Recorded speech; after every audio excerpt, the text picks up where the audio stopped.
أعوذ بالله من الشيطان الرجيم بسم الله الرحمن الرحيم۔ محترم سامعین، اب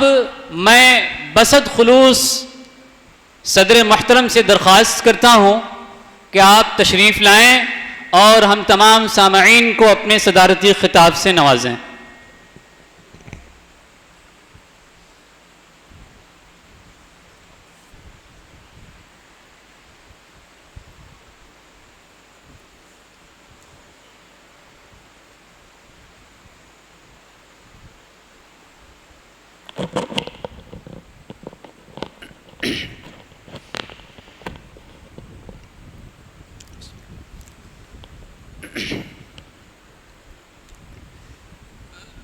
إن الحمد لله نحمده ونستعينه ونستغفره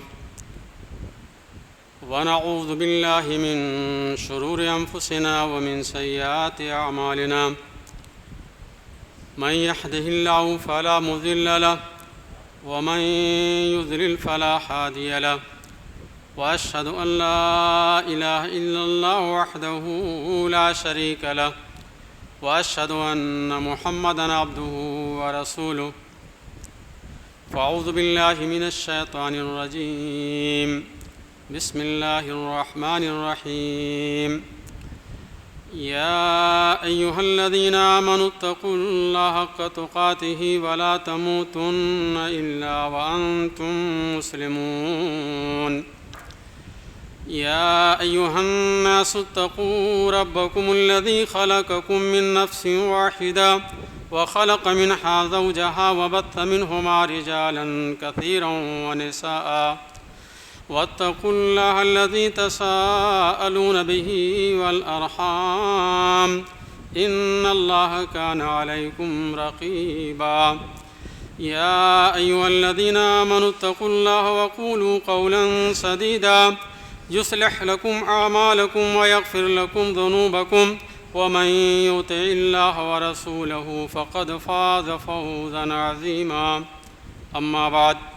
فإن أصدق الحديث كتاب الله وأحسن الهدي هدي محمد صلى الله عليه وسلم وشر الأمور محدثاتها وكل محدثة بدعة وكل بدعة ضلالة وكل ضلالة في النار وقال الله تعالى يا أيها الذين آمنوا استجيبوا لله وللرسول إذا دعاكم لما يحييكم واعلموا أن الله يحول بين المرء وقلبه وأنه إليه تحشرون۔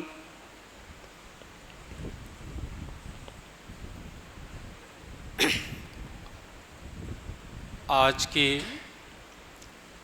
اس مبارک مجلس کے اندر تشریف فرما علماء کرام اور بزرگان قوم و ملت اور ملت کے نوجوانوں، خواتین اور پیارے بچوں، یہ اللہ رب العزت کا ہمارے اوپر بڑا احسان ہے کہ آج اس مسجد کے اندر اللہ تعالیٰ کے گھر میں ہمیں اپنی دین کی باتیں، قرآن کریم اور اللہ کے رسول کی باتیں سننے کی توفیق دی۔ حقیقت میں یہ اللہ رب العزت کی ایک بڑی نعمت ہے کہ ایک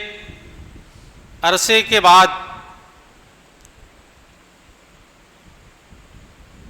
بعد اس لیے کہ ہمارا شہر ہی نہیں،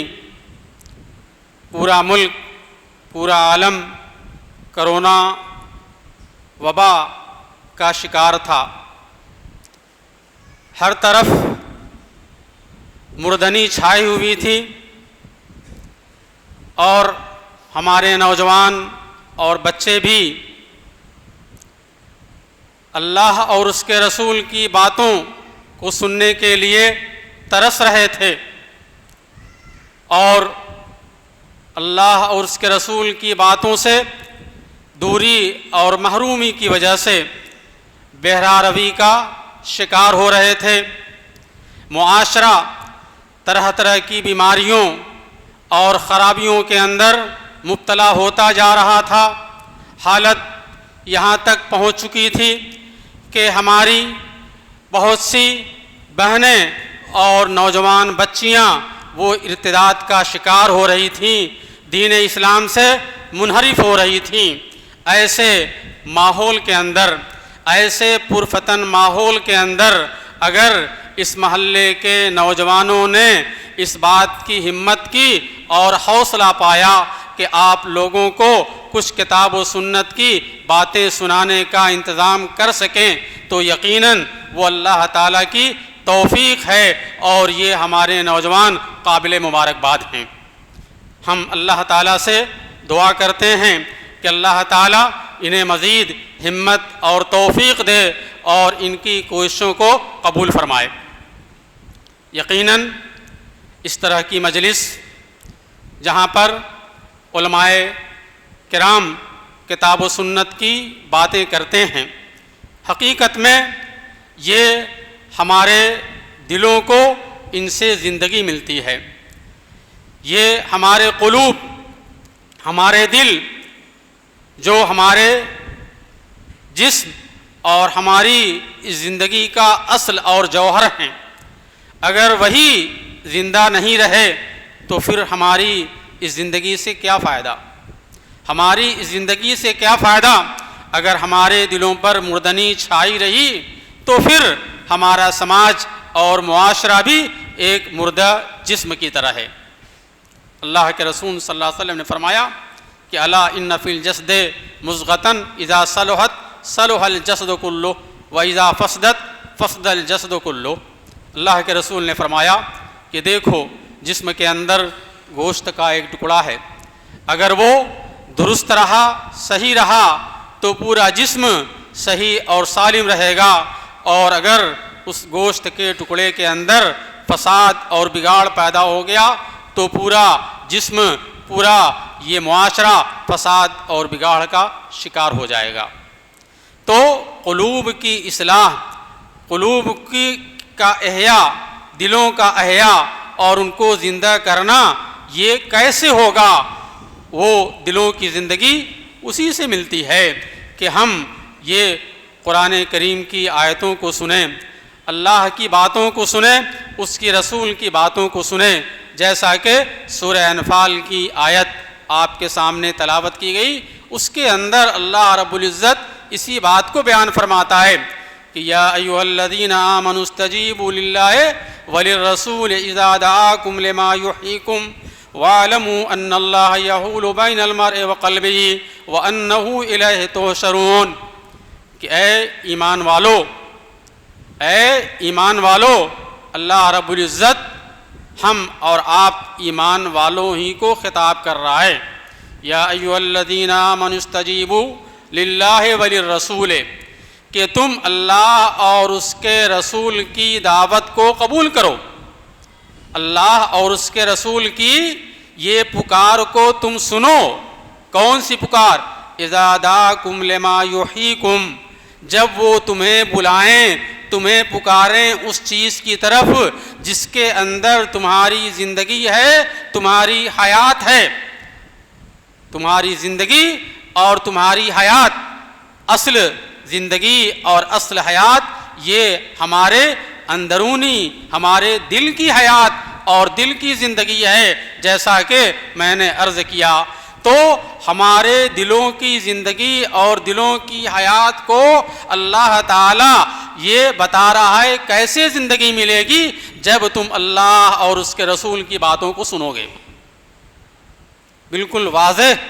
طور پر اللہ تعالیٰ نے قرآن کریم کے اندر فرمایا ہے کہ جس کے اوپر ہمارا ایمان ہے، یا ایھا الذین آمنوا استجیبوا للہ وللرسول اذا دعاکم لما یحییکم، کہ اے ایمان والو تم اللہ اور اس کے رسول کی دعوت اور پکار پر لبیک کہو جب وہ تمہیں بلائیں ایسی باتوں کی طرف جس کے اندر تمہاری زندگی ہے، تمہاری حیات ہے۔ آج ہم فکر کرتے ہیں اپنے آل اور اولاد کی، اپنی بھی تھوڑی سی بیماری لگ گئی جسم کے اندر، ہم یہاں دوڑتے ہیں وہاں دوڑتے ہیں، اپنی پوری پونجی اپنا پورا سرمایہ خرچ کر ڈالتے ہیں، لیکن جو اصل زندگی ہے آج ہمیں اس کی فکر نہیں ہے۔ آج ہمارے بچے اور نوجوان کس طریقے سے بہرا روی کا شکار ہیں، کس طریقے سے وہ ارتداد کا شکار ہیں، دین سے منحرف ہو رہے ہیں، اللہ اور اس کے رسول سے دور ہو رہے ہیں۔ خاص طور سے آج کے دور میں جائزہ لے لیجئے آج اپنے بچوں کا کہ ان کا وقت کہاں گزرتا ہے، کہاں گزرتا ہے۔ اسکول اور مدرسے سے بھی فرصت تھی کورونا کی وبا کے اندر، سوائے اس کے کہ وہ موبائل کے اندر اور گلیوں کے اندر، راستے اور نکڑ پر موبائل کے اندر کیا کیا دیکھتے ہیں، یہ اپنے دل اور اپنے ایمان کو خراب اور برباد کرنے والی چیزوں کو آپ اور ہم اندازہ نہیں لگا سکتے، آپ اور ہم اندازہ نہیں لگا سکتے۔ لیکن ہم نے کتنی فکر کی، کتنی فکر کی اپنے اولاد اور اپنے نئی نسل کی زندگی کو بچانے کے لیے۔ ہمیں سوچنے کی ضرورت ہے۔ اللہ تعالیٰ کا یہ فرمان، کیا اللہ تعالیٰ کا یہ فرمان ہمارے کانوں سے اس کی آواز نہیں ٹکرائی؟ ہم نے قرآن کریم کی تلاوت کو چھوڑ دیا، اس کے معنی کو سمجھنا چھوڑ دیا، تو کہاں سے ہمارے کانوں تک اللہ کی یہ پکار آتی، یا ایھا الذین آمنوا استجیبوا للہ وللرسول اذا دعاکم لما یحییکم۔ آج ہمارا یہی حال ہے۔ تو اگر ایسے ماحول کے اندر ہمارے محلے کے، آپ کے محلے کے نوجوانوں نے یہ انتظام کیا ہے تو یہ اللہ تعالیٰ کا بہت بڑا احسان ہے، بہت کرم ہے۔ ہم اللہ تعالیٰ سے دعا کرتے ہیں کہ آج کی مجلس میں آپ علماء کرام سے جو باتیں سنیں، اللہ رب العزت اسے سمجھنے اور اس پر عمل کرنے کی توفیق عطا فرمائے۔ اللہ تعالیٰ اس کو سمجھنے اور اس پر عمل کرنے کی توفیق عطا فرمائے۔ آج ہمارے سماج اور معاشرے کی بڑی خرابی یہی ہے کہ ہم علماء کرام سے دور ہوتے جا رہے ہیں، ہم علماء کرام سے دور ہوتے جا رہے ہیں جن کے ذریعے سے ہم تک دین پہنچتا ہے، اللہ اور اس کے رسول کی باتیں پہنچتی ہیں۔ یہ بہت بڑا المیہ ہے۔ ہمارے سماج کو یہ چیز اور یہ دوری گھن کی طرح کھا رہی ہے، اور ہمارا سماج اور معاشرہ تباہی اور بربادی کی طرف جا رہا ہے۔ وہ اس لیے کہ ہمیں فکر ہی نہیں، ہم دنیا کے اندر مست ہیں، دنیا کمانے کے اندر، دنیا حاصل کرنے کے اندر مست ہیں، ہمیں فکر ہی نہیں ہے اپنے دین کی اور ہمارے اپنے ایمان کی، ہمیں فکر نہیں ہے۔ ہمارے دین کا جنازہ نکل رہا ہے، ہمارے ایمان پر ڈاکہ ڈالا جا رہا ہے، اپنوں کی جانب سے بھی غیروں کی جانب سے، غیر تو غیر ہیں، اپنوں کی جانب سے بھی ڈاکہ ڈالا جا رہا ہے، لیکن ہمیں فکر نہیں ہے، اس لیے کہ ہم دنیا کمانے کے اندر مست ہیں اور اسی کے اندر ہماری تباہی اور بربادی ہے، اسی کے اندر ہماری تباہی بربادی ہے۔ میں لمبی بات نہ کہہ کر کے اس تعلق سے صرف رسول اکرم صلی اللہ علیہ وسلم کی ایک حدیث جو صحیح بخاری کے اندر ہے پیش کر دینا چاہتا ہوں۔ ایک مرتبہ اللہ کے رسول صلی اللہ علیہ وسلم کی زندگی میں بحرین سے یہ جزیے کا مال آیا۔ معلوم ہے کہ مدینہ کے اندر مسلمانوں کی معاشی حالت بہت اچھی نہیں تھی۔ ابتدا کے اندر مدینہ ہجرت کے بعد 4-5 سالوں کے اندر معاشی حالت بہت اچھی نہیں تھی۔ بحرین سے مال آیا، فجر کی نماز کے اندر اللہ کے رسول صلی اللہ علیہ وسلم نماز پڑھانے کے بعد یہ مصلیان کی طرف رک کر کے بیٹھتے ہیں، دیکھتے ہیں کہ سارے انصار اور مدینہ کے مسلمان سب حاضر ہیں، سب انتظار میں ہیں کہ مال غنیمت جزیے کا مال آیا ہے تو ہمیں ملے گا، ہمیں کچھ ہماری پریشانیاں معاشی تنگی دور ہوگی اور ہم بھی آرام سے کھائیں گے پیئیں گے۔ اللہ کے رسول صلی اللہ علیہ وسلم نے دیکھا تو مسکرا دیے، کہا کہ ہاں ٹھیک ہے، تم لوگوں کو پتہ چلا ہے کہ بحرین سے مال آیا ہے، بات صحیح ہے، یہ تمہارے ہی درمیان تقسیم ہوگا، لیکن رسول اکرم صلی اللہ علیہ وسلم نے اپنی امت کو، اپنی قوم کو کس بات کی نصیحت کی، ذرا اس پر کان دھریں۔ اللہ کے رسول صلی اللہ علیہ وسلم فرماتے ہیں کہ اے میرے صحابہ، اے میری امت کے لوگوں، انی لا اخشا علیکم الفقر، مجھے تمہاری فقر اور محتاجگی سے مجھے ڈر نہیں ہے کہ تم فقر اور محتاجگی کی حالت میں تم تباہی بربادی کے راستے پر جاؤ گے، مجھے اس کا ڈر نہیں ہے کہ اگر تمہیں کچھ معاشی تنگی سے دوچار ہونا پڑے تو تمہارا دین اور ایمان یہ محفوظ نہیں رہے گا، مجھے اس کی فکر نہیں ہے، مجھے یقین ہے کہ تمہارا دین اور تمہارا ایمان حالت فقر کے اندر محفوظ رہے گا۔ وَلَكِنِّي أَخْشَىٰ عَلَيْكُمْ أَن تُبْسَطَ عَلَيْكُمُ الدُّنْيَا كَمَا بُسِطَتْ عَلَىٰ مَنْ كَانَ قَبْلَكُمْ، لیکن مجھے ڈر ہے، مجھے خوف ہے تو اس بات کا کہ تمہارے اوپر دنیا ویسے ہی کشادہ کر دی جائے گی جس طریقے سے تمہارے پہلی قوموں پر، گزشتہ قوموں کے اوپر دنیا کشادہ کی گئی، تو فَتُهْلِكُكُمْ كَمَا أَهْلَكَتْهُمْ، تو وہ دنیا کی کشادگی، دنیا کی فراخی، دنیا کے اندر مال و دولت کی ریل پیل تم کو ہلاک کر دے جس طریقے سے پچھلی قوموں کو ہلاک کیا۔ تو معلوم ہوا کہ جب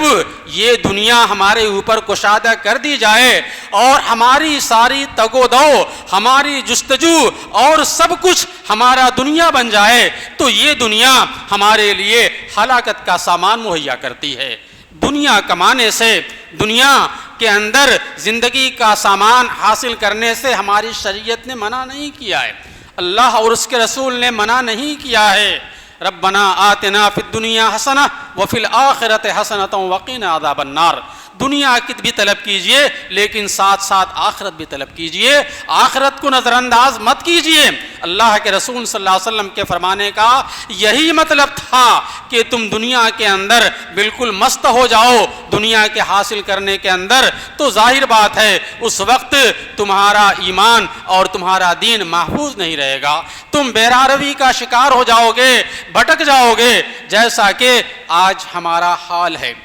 ہمارے معاشرے کا، مسلم معاشرے کا حال ہے کہ ہم سارا اپنا وقت، سارا دن اور رات اپنے آمد اور خرچ کے اندر یہ صرف کرتے ہیں، کہاں سے آئے گا، کتنا آئے گا، کیسے ہم حاصل کریں، اس کے علاوہ ہمیں کسی اور چیز کی فکر نہیں ہوتی ہے۔ ہمیں ہمارے نوجوانوں کا حال ہے، وہی ہماری نئی نسل کا حال ہے، اور اگر ہم اپنے نوجوان بچوں کو یا چھوٹے بچوں کو تعلیم بھی دیتے ہیں تو اسی غرض سے کہ تعلیم دینے کے بعد وہ ہمارے لیے کمائی کا ذریعہ بنیں گے، ہمارے لیے یہ سرمایہ حاصل کریں گے اور ہمارے لیے دولت اور پونجی جمع کر کے لائیں گے ہماری اولاد۔ ہم اسی نظریے سے تعلیم حاصل کرتے ہیں، اس لیے نہیں کہ ہم ایک اچھے اور نیک انسان بنیں گے، دین کو سمجھنے والے بنیں گے، دین پر عمل کرنے والے بنیں گے، اللہ اور اس کے رسول کے دین کو پھیلانے والے بنیں گے۔ تو آج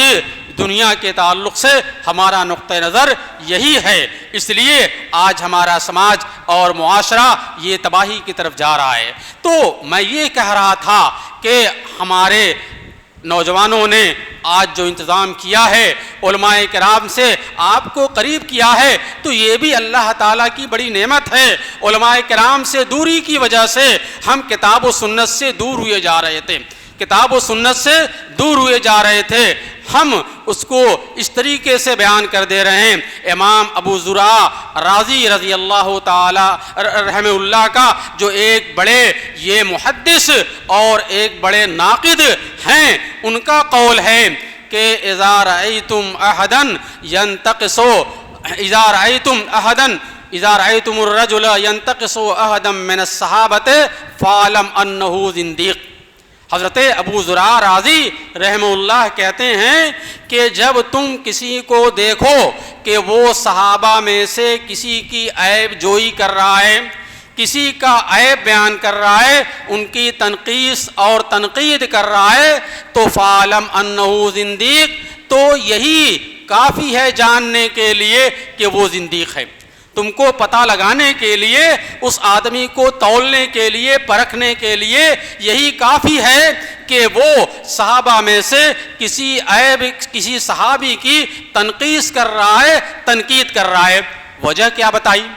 وجہ کیا بتائی؟ کہا کہ اس لیے کہ ہم اللہ پر ایمان رکھتے ہیں، رسول پر ایمان رکھتے ہیں، والقرآن حق والرسول حق، ہمارا ایمان ہے کہ قرآن بھی حق ہے اور رسول بھی حق ہیں۔ تو قرآن کی باتیں اور رسول کی باتیں ہم تک کیسے پہنچیں؟ انہی صحابہ کرام کے واسطے اور ذریعے سے پہنچیں۔ تو اگر صحابہ کرام پر ان کی عیب جوئی کوئی کر رہا ہے، ان کی تنقیص کر رہا ہے، تو گویا ہمارے قرآن اور سنت رسول پر جو گواہ ہیں، ہمارے دین کے جو گواہ ہیں، ہمارے ان گواہوں کو مجروح کر کے ہم کو ہمارے دین کو مجروح کر رہا ہے۔ تو جو دین اسلام کو مجروح کرنے والا ہو، قرآن اور حدیث پر جرح کرنے والا ہو، تو وہ کیسا مسلمان ہے، کیسا دیندار ہے؟ یقیناً وہ بددین ہے، ملید ہے، وہ زندیق ہے۔ تو جب صحابہ کرام اور صحابہ کرام کے نقش قدم پر چلنے والوں کا بھی یہی حکم ہے، تو صحابہ کرام کے نقش قدم پر چلنے والے ان کا بھی یہی حکم ہے، اس لیے کہ قرآن کریم کے اندر اللہ تعالیٰ فرماتا ہے کہ والسابقون الاولون من المہاجرین والانصار والذین اتبعوہم بإحسان، کہ مہاجرین اور انصار میں سے جو سابقین اولین ہیں اور اسی طریقے سے ان کے نقش قدم پر چلنے والے، احسان کے ساتھ اچھی طریقے سے ان کی پیروی کرنے والے، ان کا بھی یہ حکم ہے۔ تو جس طریقے سے صحابہ کرام اپنے زمانے میں کتاب و سنت کو پہنچانے والے، کتاب و سنت کے گواہ تھے، اگر آج کے زمانے میں علماء کرام ہی کے ذریعے آج تک آپ تک یہ کتاب و سنت کی باتیں پہنچتی ہیں، تو اگر علماء کرام کو مجروح کیا جاتا ہے، علماء کرام سے دوری اختیار کی جاتی ہے، تو ظاہر بات ہے آپ اپنے دین کو مجروح کر رہے ہیں، آپ اپنے دین سے دوری اختیار کر رہے ہیں۔ لیکن المیہ یہی ہے کہ آج ہمارے سماج اور معاشرے کے اندر بھی ایسے لوگ پائے جاتے ہیں جو ہم مسلمانوں کو، ہمارے نوجوانوں کو، نئی نسل کو دین سے دور کرنے کے لیے یہی راستہ اپناتے ہیں۔ شیطان نے یہی راستہ بتایا ہے اور یہی سب سے یہ آسان راستہ ہے ہم کو دین سے دور کرنے کے لیے، جو آج شیطان نے ہم مسلمانوں کے ذہن کے اندر بیٹھا دیا ہے اور اسی پر آج عمل کر رہے ہیں۔ اس لیے آج ہمارا معاشرہ یہ تباہی اور بربادی کا شکار ہے، ورنہ ایسا نہیں ہوتا۔ آج ہمارے سماج اور معاشرے کا جو برا حال ہے ایسا نہیں ہوتا، اس لیے کہ اگر ہمارے درمیان آپسی الفت اور محبت ہوتی اہل ایمان کے اندر، تو اہل ایمان کی صورت اور کیفیت قرآن کریم کے اندر اللہ تعالیٰ نے یوں بیان فرمائی ہے، والمؤمنون والمؤمنات بعضهم اولیاء بعض یامرون بالمعروف وینہون عن المنکر،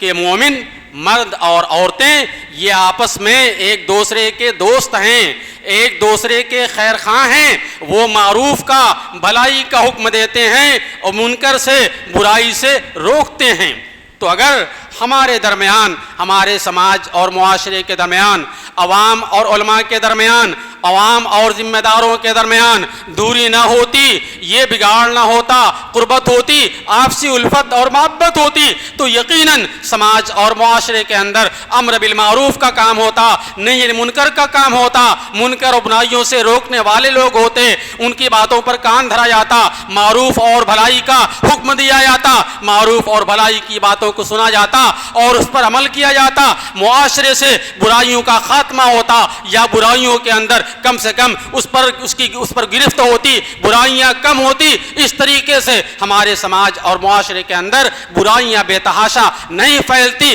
کہ اس پر ہمارا کوئی قابو نہ ہوتا، اس پر ہمارا کنٹرول نہ ہوتا، ایسا نہ ہوتا۔ سماج اور معاشرے کے اندر یہ برائی اچھائی تو لگی رہے گی، لیکن یہ تباہی بربادی کی چیز ہے کہ سماج اور معاشرے کے اندر اچھائی اور برائی کے درمیان تمیز ہی مٹ جائے۔ تمیز ہی مٹ جائے۔ جب کسی سماج اور معاشرے کے اندر اچھائی اور برائی کے اندر تمیز مٹ جاتی ہے تو پھر وہ یہ سماج اور معاشرہ یہ تباہی اور بربادی کا شکار ہوتا ہے۔ دیکھنے میں تو وہ معاشرہ کھڑا ہوتا ہے لیکن اندر سے کھوکھلا ہوتا ہے، اس کے اندر کوئی طاقت اور قوت نہیں ہوتی ہے۔ جس طریقے سے کسی چیز کو لکڑی کو گھن کھا جاتا ہے، اوپر سے تو صحیح سالم ہوتی ہے لیکن اندر سے وہ کھوکھلی ہوتی ہے۔ آج ہم مسلمانوں کا، مسلم معاشرے کا یہی حال ہے۔ آج ہم تو موجود ہیں، بڑی تعداد کے اندر موجود ہیں، لیکن آج ہم اندر سے کھوکھلے ہیں۔ آج ہم اندر سے کھوکھلے ہیں، ہمارا کوئی وزن نہیں ہے، ہماری کوئی طاقت نہیں ہے۔ اتنی بڑی تعداد کے اندر ہونے کے باوجود بھی ہم ہر اعتبار سے کمزور ہیں، دینی اعتبار سے بھی کمزور ہیں، معاشی اعتبار سے بھی کمزور ہیں، اخلاقی اعتبار سے بھی کمزور ہیں، سیاسی اعتبار سے بھی کمزور ہیں۔ ہم ہر اعتبار سے کمزور ہیں، اس لیے کہ ہمارا سماج اور معاشرہ بالکل کھوکھلا ہے۔ دین سے دوری کی وجہ سے، دین کی دوری کی وجہ سے، اللہ اور اس کے رسول سے دوری کی وجہ سے ہمارا سماج اور معاشرہ کھوکھلا ہے۔ ہم ذلت اور پستی کا شکار ہیں، رسوائی کا شکار ہیں۔ آج ہمیں کوئی پوچھنے والا نہیں ہے، آج ہماری کوئی پرواہ کرنے والا نہیں ہے۔ تو میرے بھائیوں اور بہنوں، ہمیں اپنی حقیقت کو اور ہماری جو یہ دشا بنی ہے، ہماری جو درگت بنی ہے، اس کو سمجھنے کی ضرورت ہے، اس کے اسباب کو جاننے کی ضرورت ہے کہ کیوں ہماری یہ حالت بنی ہے۔ ان اسباب کو، ان چیزوں کو دور کرنے کی ضرورت ہے۔ یقیناً آج آپ بیٹھے ہیں، آپ کے درمیان یہ علماء کرام بھی ہیں، ہمارے مہمان خصوصی بھی ہیں، ان کی باتوں کو آپ سنیں گے، یقیناً آپ کو یقیناً فائدہ ہوگا۔ ہم امید کرتے ہیں کہ آپ کے دلوں کو زندگی ملے گی۔ آج آپ یہاں سے کوئی پیغام لے کر کے جائیں گے اور اسی طریقے سے آپ کے یہ دوسرے لوگ بھی سبق حاصل کریں گے۔ چراغ سے چراغ جلے گا، روشنی سے روشنی پھیلے گی، اور اس طریقے سے ہمارے سماج اور مئو کے معاشرے کے اندر ایک ماحول بنے گا۔ تو میں یہ کہہ رہا تھا کہ اگر علماء کرام سے دین سے دوری نہ ہوتی تو یہ امر بالمعروف اور نہی عن المنکر کا کام ہمارے سماج اور معاشرے کے اندر برابر جاری رہتا۔ ہماری دین سے یہ دوری نہ ہوتی، جو کہ امت مسلمہ کی خاصیت ہے، امت مسلمہ کی خاصیت ہے۔ امت مسلمہ کو اللہ تعالیٰ نے، ہم مسلمانوں کو، اہل ایمان کو دنیا کی ساری قوموں کے اندر سب سے بہتر تو اسی لیے کہا تھا، کنتم خیر امۃ اخرجت للناس تأمرون بالمعروف وتنہون عن المنکر، کہ تم یہ دنیا کی بہترین قوم اور امت ہو۔ کیوں؟ اسی لیے کہ تامرون بالمعروف، تم بھلائی کا معروف کا حکم دیتے ہو، وتنہون عن المنکر، اور یہ کہ منکر سے روکتے ہو، وتؤمنون باللہ، اور یہ کہ اللہ پر ایمان رکھتے ہو۔ تو یہ تو ہمارا بنیادی وصف تھا، ہماری خاصیت تھی۔ لیکن آج ہمارے ملک کے اندر کتنی بڑی آبادی ہے، لیکن آج ہم دوسروں اور غیروں کے اندر معروف کا حکم کیا دیں، برائی سے کیا روکیں، ہمیں تو اپنے لالے پڑے ہوئے ہیں، ہمیں تو اپنے لالے پڑے ہوئے ہیں۔ ہمارے سماج اور معاشرے کے اندر ایسے لوگ نہیں ہیں کہ جو امر بالمعروف اور نہی عن المنکر کا کام انجام دے سکیں۔ اور اگر ہم نے اس فریضے کو انجام نہیں دیا، اس فریضے کو انجام نہیں دیا، تو آپ حدیث نبوی کی روشنی میں ہم اپنا انجام سوچ سکتے ہیں۔ اللہ کے رسول صلی اللہ علیہ وسلم نے بڑے ہی واضح انداز میں اور واضح مثال کے ذریعے ہمیں سمجھایا ہے، اپنی امت کو سمجھایا ہے۔ اللہ کے رسول صلی اللہ علیہ وسلم فرماتے ہیں کہ مثل القائم علی حدود اللہ والواقع فیہ کمثل قوم استحموا فی سفینۃ فاصاب بعضهم اعلاها واصاب بعضهم اسفلها۔ اللہ کے رسول صلی اللہ علیہ وسلم فرماتے ہیں کہ جو لوگ اللہ تعالیٰ کی حدود کا پاس و لحاظ کرتے ہیں، حدود اللہ کیا ہیں؟ اللہ تعالیٰ کے اوامر اور نواہی ہیں۔ اللہ تعالیٰ نے جن چیزوں سے منع کیا ہے ان سے رک جانا، یہی کیا ہے؟ حدود اللہ کا پاس ہے۔ تو اللہ کے رسول صلی اللہ علیہ وسلم نے فرمایا کہ جو لوگ حدود اللہ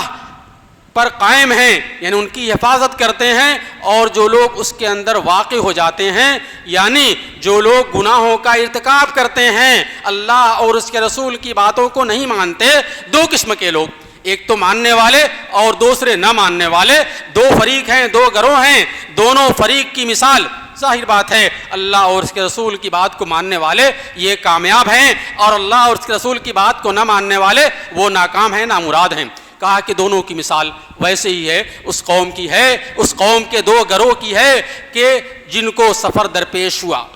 سمندر کا، دریا کا سفر درپیش ہوا، ایک کشتی ایک جہاز کے اندر سوار ہوئے، کشتی اور جہاز دو منزلہ تھا، قرآن اندازی ہوئی، کچھ لوگوں کو سیٹ یہ نچلے طبقے کے اندر ملی، اور کچھ لوگوں کو سیٹ یہ اوپری منزل کے اندر ملی، جو جہاز کی منزل پانی سے اوپر، پہلی منزل پانی کے اندر، پہلی منزل پانی کے اندر کچھ لوگوں کو یہ پہلی منزل جو پانی کے اندر تھی وہاں جگہ ملی، اور کچھ لوگوں کو یہ دوسری منزل جو پانی کے اوپر تھی وہاں پر جگہ ملی۔ تو پہلی منزل کے لوگوں کو جب پانی کی ضرورت ہوتی تو ان کو یہ سیڑھی پر چڑھ کر کے دوسری منزل پر جانا پڑتا، وہاں جاتے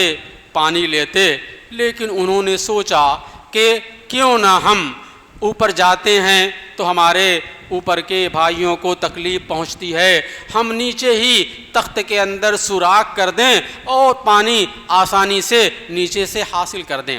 اللہ کے رسول صلی اللہ علیہ وسلم فرماتے ہیں کہ اگر یہ اوپری منزل کے لوگوں نے اگر نیچے کے لوگوں کو یہ تخت کے اندر سوراخ کرنے سے نہیں روکا تو اس کا انجام کیا ہوگا؟ نیچے والے بھی ہلاک ہو جائیں گے، اوپر والے بھی ہلاک ہو جائیں گے۔ جہاز کے اندر پانی بھرائے گا، جہاز کے اندر پانی بھرائے گا تو کیا صرف نیچے طبقے والے، پہلی منزل والے جو سوراخ کر رہے ہیں وہی ہلاک ہوں گے؟ نہیں، اللہ کے رسول نے فرمایا کہ وہ بھی ہلاک ہو جائیں گے، اوپر والے بھی ہلاک ہو جائیں گے، اور اگر ان کو منع کر دیا اور اس غلط کام سے روک دیا تو وہ بھی بچ جائیں گے اور اوپر والے ہی بچ جائیں گے۔ کتنی بہترین پیاری مثال اللہ کے رسول صلی اللہ علیہ وسلم نے دی ہے کہ جو ہر ایک شخص کو سمجھ میں آ سکتی ہے۔ کہا کہ اوپر کے طبقے والے یہ علماء ہیں، فضلاء ہیں، دانشوران ہیں، قوم اور سماج کے یہ ذمہ دار لوگ ہیں۔ اگر قوم اور سماج کے ذمہ دار لوگوں نے، علماء کرام نے اور فضلاء کرام نے نیچے کی مثال عوام الناس کی ہے، ان لوگوں کو غلط کام کرنے سے نہیں روکا تو پھر یہ سب کے سب تباہ و برباد ہو جائیں گے، سب کے سب تباہ و برباد ہو جائیں گے۔ نیچے والے بھی، عوام بھی برباد ہوں گی، علماء کرام بھی برباد ہوں گے، عوام بھی برباد ہوگی، ذمہ داری برباد ہوں گے، سارا سماج اور معاشرہ برباد ہو جائے گا۔ کتنی پیاری اور واضح مثال دی ہے۔ ہم سمجھ سکتے ہیں کہ اگر ہم نے امر بالمعروف اور نہی عن المنکر کے فریضے کو انجام نہیں دیا تو ہمارا سارا سماج، سارا معاشرہ، ہر شخص تباہی برباد کا شکار ہو جائے گا۔ اسی کو اللہ تعالیٰ نے دوسری جگہ بیان فرمایا ہے، وَاتَّقُوا فِتْنَةً لَا تُصِيبَنَّ الَّذِينَ ظَلَمُوا مِنْكُمْ خَاصَّةً، کہ ایسی آزمائش، ایسی فتنے سے بچو کہ تم میں سے جو ظالم ہیں، جو گنہگار ہیں، جرم کرنے والے ہیں، مجرمین ہیں، صرف انہی کو نہیں پہنچے گا، صرف انہی کو نہیں پہنچے گا اللہ تعالیٰ کا عذاب، اللہ تعالیٰ کے عذاب، اللہ تعالیٰ کے فتنے کے شکار سب ہو جائیں گے۔ اللہ تعالیٰ کا جب عذاب آئے گا تو چن چن کر کے نہیں، عام عذاب ہوگا تو وہ سارے لوگوں کو اپنی لپیٹ کے اندر لے لے گا۔ اس لیے اللہ تعالیٰ نے ہم سب کو متنبہ کیا ہے کہ ہم اپنے سماج اور معاشرے کی برائیوں کو ختم کرنے کی ہم فکر کریں، امر بالمعروف اور نہی عن المنکر کے فریضے کو انجام دیں۔ یہی انبیاء کرام کا طریقہ رہا ہے، ان کا راستہ رہا ہے، ان کے راستے پر اور ان کے نقش قدم پر چلنے والے علماء کرام اور امت کے لوگوں کا بھی یہی طریقہ رہا ہے۔ یہی اپنا کر کے ہم کیا ہے نجات حاصل کر سکتے ہیں، اپنی دلوں کو ہم زندگی عطا کر سکتے ہیں، اپنے سماج اور معاشرے کو تباہی بربادی سے مٹا سکتے ہیں۔ اللہ تعالیٰ نے قرآن کریم کے اندر پچھلی قوموں کی تباہی بربادی کی وجہ یہی بیان کی ہے، خاص طور سے بنو اسرائیل کی ہلاکت اور بربادی کے اسباب میں سے یہی سبب بنیادی بیان کیا ہے کہ ان کے اندر یہ برائی پنپتی تھی تو اس کو روکتے نہیں تھے۔ اس لیے میرے اسلامی بھائیوں اور بہنوں، ضرورت اس بات کی ہے کہ آج کے اس نازک دور کے اندر جب کہ ہمارا معاشرہ طرح طرح کی خرابی اور بگاڑ کا شکار ہے، ہمیں اللہ اور اس کے رسول کی طرف رجوع کرنا چاہیے، علماء کرام کی طرف رجوع کرنا چاہیے اور اپنے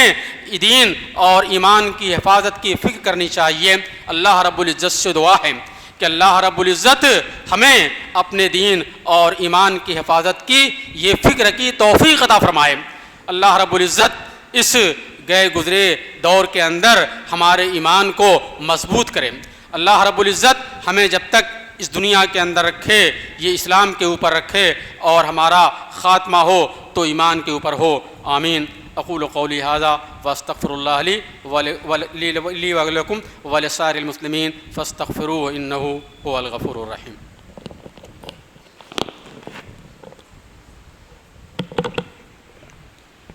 جزاکم اللہ خیرا و احسن الجزاء۔